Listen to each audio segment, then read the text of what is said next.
looks as if Frostbite Falls is really on the way to becoming a big town. For the tiny Minnesota hamlet can now claim its own movie theater, the Frostbite Falls Bijou Theater and Pet Shop. And here coming out of the lobby and past the white mice are our two heroes, Rocket Squirrel and Bullwinkle Moose. Keen pictures, eh, Bullwinkle? Yeah, all except that last one. You mean a trolley named Tallulah starring March Marlowe and his ultry-sultry look? Yeah, too much mushy stuff. We sure had an ultry-sultry look, though. Oh, anybody can look like that. Can you? Just watch.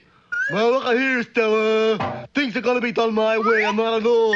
You understand, Stella? That didn't look very ultry-sultry to me. But as fate would have it, Bullwinkle had inadvertently opened a cage full of white mice, and at that instant they were spotted by two nearby girls. Oh! What? Gee, you just looked at them and they fainted. I told you I got a ultry-sultry look. Boy, try it again. Okay. Well, they got a thing here they call a Napoleonic Code, Stella, and... That's pretty sensational, Rock. I didn't know you had it in you, Bullwinkle. Me neither. It just sort of oozed out. You're as good as March Marlowe. Who's he? Try it one more time, just to make sure. Well, I hate to give it away for free, but okay. It's gonna be you and me all the way, Stella, honey. But by this time, the mice were all gone, and this lady's reaction was different. Hey, looky there, Rock. She's hysterical with love. Sure looks like it. But when Bullwinkle had passed on, the lady recovered enough to gasp.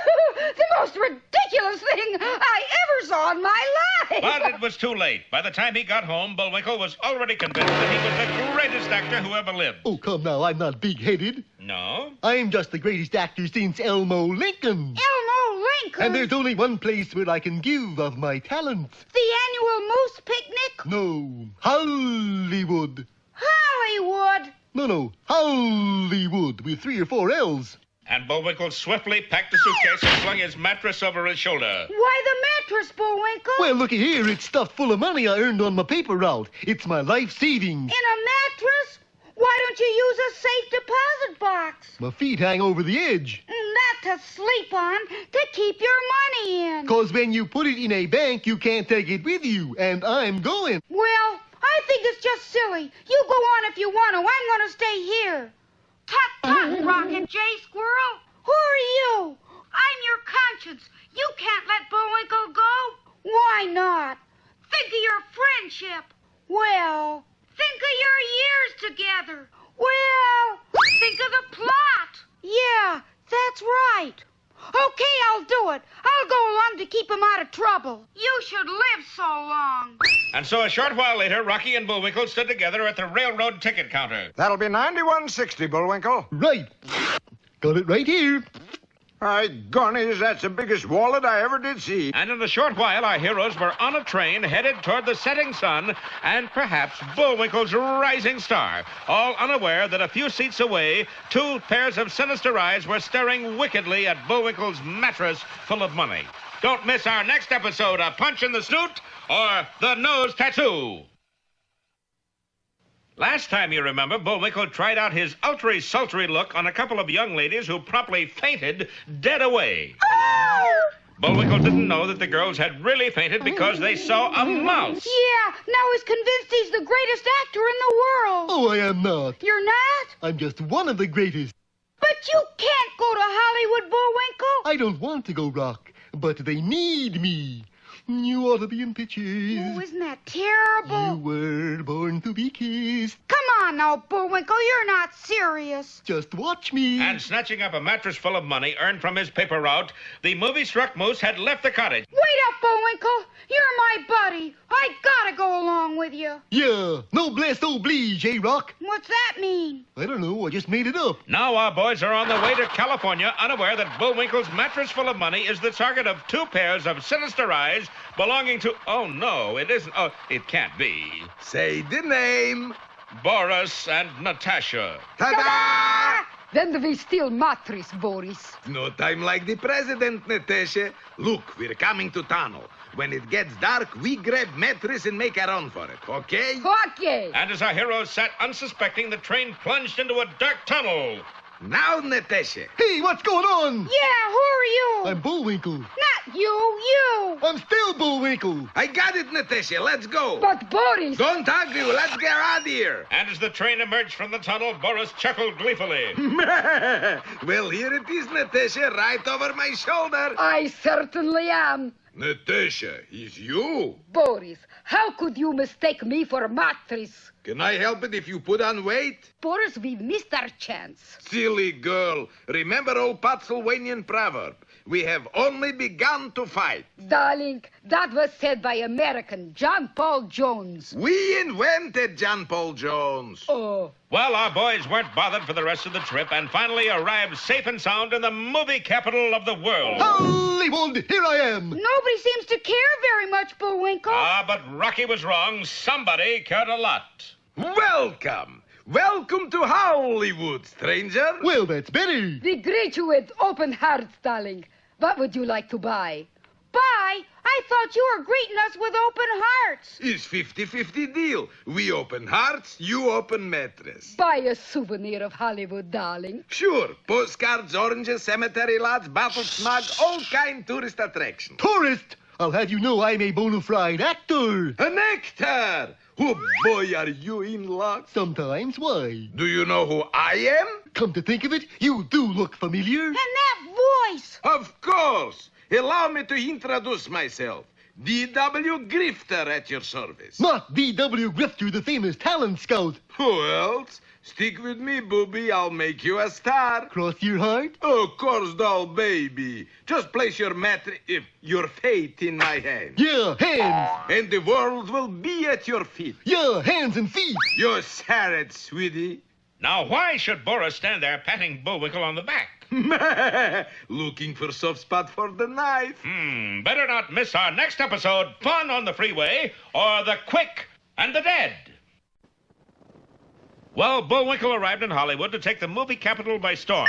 But so far, he hasn't even drizzled. With his mattress full of money, though, he was an immediate target for a talent scout named D.W. Grifter, who looked a lot like you-know-who. Stick with me, booby, and your name will be in lights. Oh, I can see it now. Me too. Bullwinkle J. Moose. Bullwinkle J. Moose. No. We need name with more zing. Bullwinkle J. Zing. No, wait. It's coming. What's coming, darling? Christmas, maybe? Possibly St. Swithin's Day. No, the name. Yes, I got it. Lay it on me. Craig Antler. Take it off me again. Craig Antler. Yes, can't you just see that name in light? Yeah, and it's got bigger bulbs, too. There's no time to lose. We got to get you in school right away. Cool. I knew there was a catch in this acting business. But first, let's settle my little fee. Fee. Yes, I take 10%. Of my salary? No, of your mattress. Well, the next day, a poorer but no wiser Bullwinkle, Please, Craig. Cragg, enrolled in the Thimmelrig School of Drama and Dance and awaited the appearance of his dramatic coach. I'm all a Twitter rock. I think he's coming. Hello. Allow me to introducing myself. Gregory Rat at your service. Well, let's get to work. You mean I got to go to school to learn how to act? Of course, it makes big difference. Look, here is picture of actor before and after lessons. Quite a difference, Bullwinkle. Yeah, this after picture looks great. You a nut or something? That's the before picture. You mean he looks like this on purpose? Believe me, is the only way to crack showbiz. You've heard of the Method School of Acting? I think so. This is the shortcut version of the method. I call it the system. And the disguised Boris began to teach Bullwinkle the system. He took courses in elementary slouching,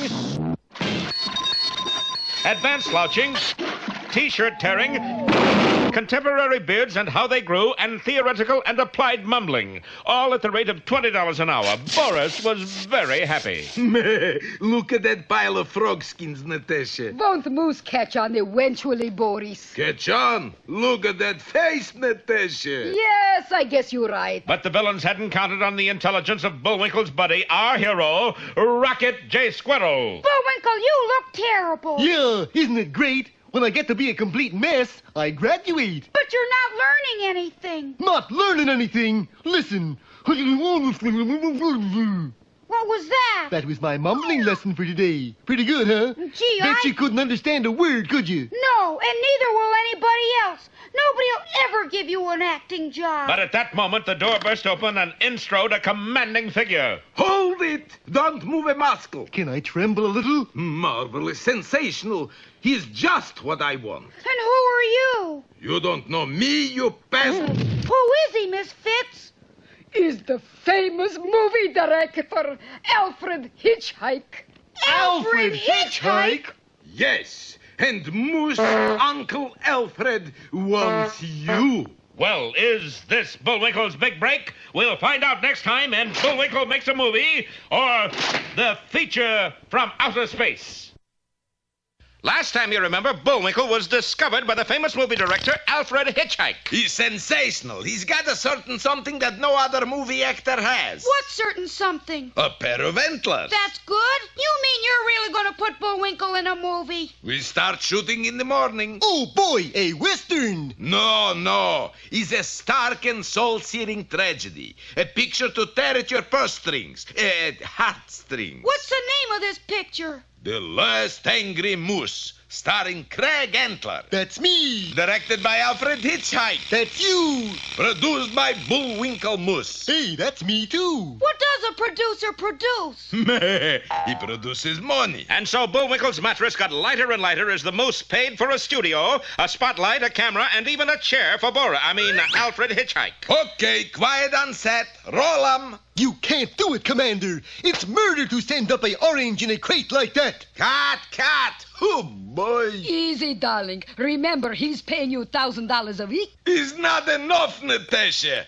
Okay, next scene. You heard me, T-Texas. This here town ain't big enough for the both of us. Well, I'm a-fixin' to do something about that right now. You gonna draw? Yes, sir. I'm gonna draw up plans for a bigger town. Oh, Natasha, there must be easier way to steal money. But then one day, The Last Angry Moose was finished, and our heroes prepared to attend the big gala premiere of their picture. Hurry, Bullwinkle. Rocky, it's gone. My money mattress is gone. Oh, who could have taken it? Who, indeed, but your fiend and my fiend, Boris Badenov, who was at that moment heading for the border. But, darling, why did we steal mattress? Moose was giving us the money. I just couldn't face another day of watching him act. Meanwhile, our heroes, rumpled and dejected. That's Rocky and Bullwinkle. Oh, well. Anyway, they arrived late at the theater just as the picture was ending. Don't get too close, Rock. You'll get your feet wet. What do you mean? It's a pretty tragic tragedy, you know. So? So when these doors open, there's gonna be a flood of tears. But when Bullwinkle opened the theater doors, he heard...